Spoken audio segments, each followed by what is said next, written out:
In this video, I'm going to be breaking down Division I basketball recruitment at every stage of the process. Understand that every player's journey is different. Some players will go through every stage, some players will go through a few of the stages, some players will skip stages. It's important to keep that in mind. Don't compare yourself to others that might be seeing success faster than you are. Just remember, put your head down, keep working. If it's yours, it's going to come to you. Trust the process. So level 1, recruiting questionnaires. So keep in mind, these are often sent to many players, and it's not necessarily because you played well. You could have just went to a certain tournament. It could just be because you live in a certain geographical location. You know, a lot of these are automated. You know, if you, like I said, go to a tournament or live in a certain city, you might, fit into that mold of players that the school is looking for. If you don't reply, it tells the coach, of course, that you're not interested. If you do reply, then of course the coach will think you are. So keep that in mind. If you actually do like the school, you should fill these out. You just never know what it could lead to. But just keep a level head and understand that this is level 1. Still a lot more levels to go. Level 2 is a camp invite. So there's 2 levels within this level. Level 1 being a personalized camp invite. Of course, that's a much bigger deal because it's gonna have your name. The coach might write a little blurb about what he likes about your game. He might mention that he saw you through your film or at a tournament, which means that, you made an impact and he wanted to reach out. He's trying to get to know you, trying to see you in a more intimate setting at the school, at the camp. So that's a big deal. So you should definitely be proud of yourself. And you're definitely on a long list of recruits. Still on a list though, which is, that's a big deal. It's good to be on some coach's list. Also, the fact that it's personalized means, the coach took his time to get to know your name, and he definitely saw something that caught his eye. And so by inviting you to a camp, they get to see you in a setting with other prospective recruits and see how you fare against them, because everybody who's personally invited to these camps, the coach is labeled as a guy who could, or a girl, that could contribute to that program. So if you could outdo all these guys or these girls, then that just tells the coach that, you're the best prospect from the guys that they're looking at the moment. Of course, it could change in the next month or two. They might find somebody else, but in that period of time, if they're really trying to get a commitment and you outperform all these prospects, then you might get the offer right after the camp. Now, situation 2, where the invite is not personalized, well, that's not as big of a deal, definitely. It's definitely cool to get invited to a camp, and you could, if you like the school, you should still go, because if you play well, like, the coach isn't going to just turn his eye and not give you interest or want to talk to you, want to get to know you.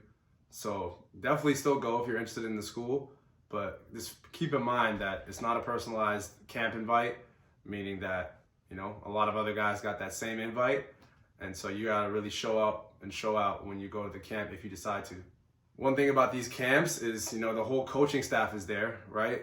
You're playing on their campus. It's here you get to see the campus. If it's a school, like I said, that you want to go to, nothing's better than that. See if you can envision yourself there. So it's definitely still a good idea, whether you got the invite or you didn't, to go to the camp. And of course, like I said, you get to meet all the coaches, and it's almost like a cheat code if you think about it. The AAU tournaments and prep school tournaments, you don't get that whole experience, of meeting the whole coaching staff at once. It's usually an assistant coach that'll come down and do the job for the recruiting. But with these camps, you're meeting everybody, assistant coaches, head coach, most importantly. So you're meeting all the decision makers under their gym, playing on their facilities. So it's a great experience. It's a really good experience, and you should really consider doing it. So number 3 is emails. This is usually the method of communication that a coach will use to contact somebody for the initial point of contact. Usually coaches will reach out to know more about you, such as your GPA, what AAU team you'll be playing on, your interest in their school or program, etc. Once you give them the information that they're asking for, they'll continue to keep tabs on you from that point forward. And of course, depending on how you play from that point, will determine whether this materializes into an offer, or maybe they get more interest in you, or maybe things never escalate. Maybe you get injured, can't seem to have another standout game, then maybe things never escalate, and this is the highest you get to. So it's important to understand, like, this is just the beginning. You're still at the bottom of the mountain, and you're getting recognized, but you're not where you want to be. Step 4, social media. Before I really get into this, I want to give a quick note. I want to explain to y'all how important social media is and how much, like, it is not talked about for how strong it is. I know people who are getting offers off Twitter. I know people who are getting offers off of going viral on Instagram. It is really real. You got to understand that. Don't just think, oh, it's social media, I'm gonna post my highlights once every now and then, and it's not that big of a deal. No, you gotta understand, these coaches that are recruiting, they grew up in the social media era, a lot of them, At this point, social media, IG and all that has been around over a decade now. So you gotta understand, these people, they check their friends' stories, they DM their friends the same way you do. Somebody posts a story of a guy dunking on somebody, and that coach, it's a friend of that coach's, he's gonna see it. He's not gonna just close his eyes to it, you know what I mean? So you gotta understand that social media is really powerful and can really change a lot of things for you if you use it the right way.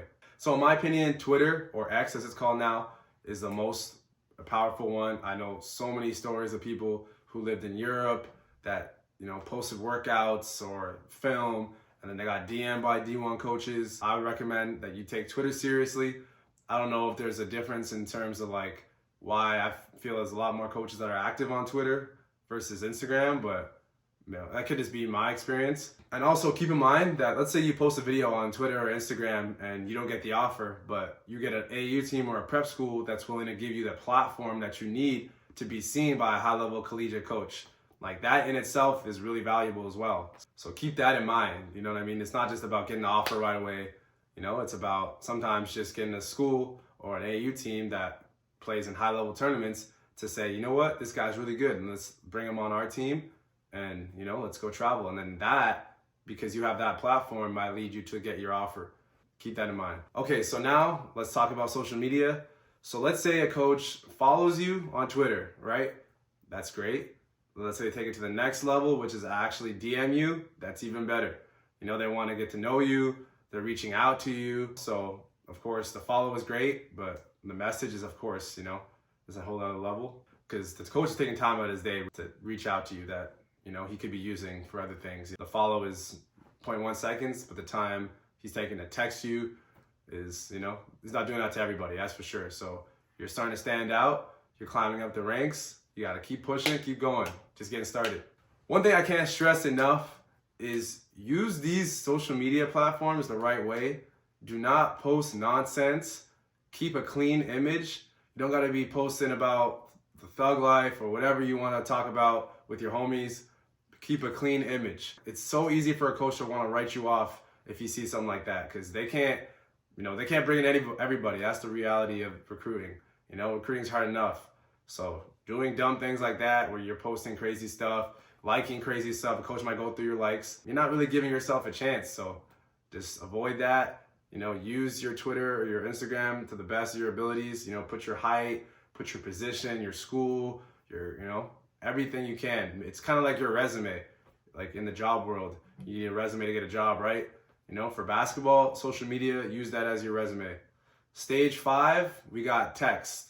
So if a coach has your number and is texting you, you are a real prospect at this point, because you got to imagine how many texts that coach has between, his family, his friends, other guys he's recruiting.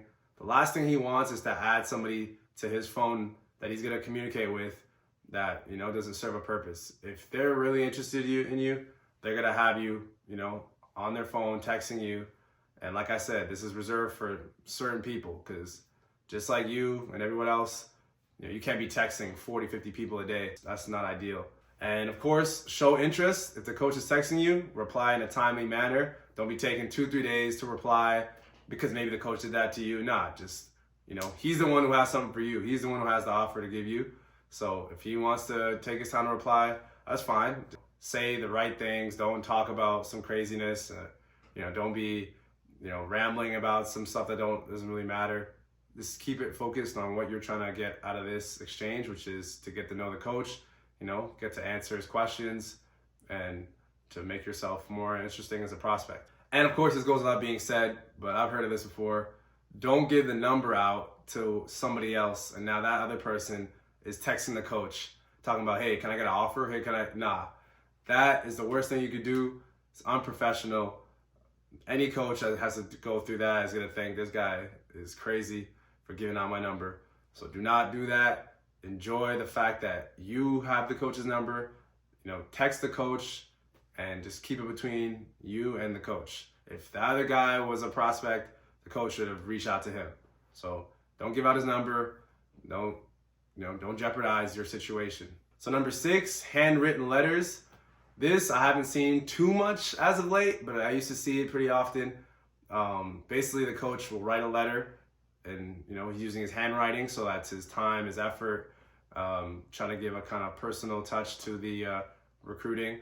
And it's not going to usually be just like a one sentence thing. It's usually going to be a lot deeper. It's going to kind of let the recruit know that we're interested in you, and I'm willing to write a letter and go mail it to you. You know what I mean? So it's not a big deal, you would think, but it is. It is in the recruiting world. If a coach is willing to handwrite a mail to you, I can guarantee you there's not too many people he's doing that for, because that's almost a full-time job. So in the mail, he might write things like why he thinks you're a fit for the program, or what he thinks you could bring, maybe some stuff about the school. Just anything that's going to kind of encourage you to want to come to school, and maybe something that he wants to share with you. Now, number 7, we got calling, and this is a big deal. This is, near the top of the mountain, in my opinion. If a coach is willing to call you, you got to think he's almost putting his life on hold to do that. When you text, you can send a text, get back to doing what you're doing. But a phone call, he's blocking out time. He's not going to be, calling you and distracted, texting people at the same time, because he's trying to actually hear what you're trying to say. You know what I mean? So yeah, everything's on freeze for that period of time, whether it's an hour, whether it's 30 minutes. So you got to understand that if you're getting calls from a coach, it's a really big deal.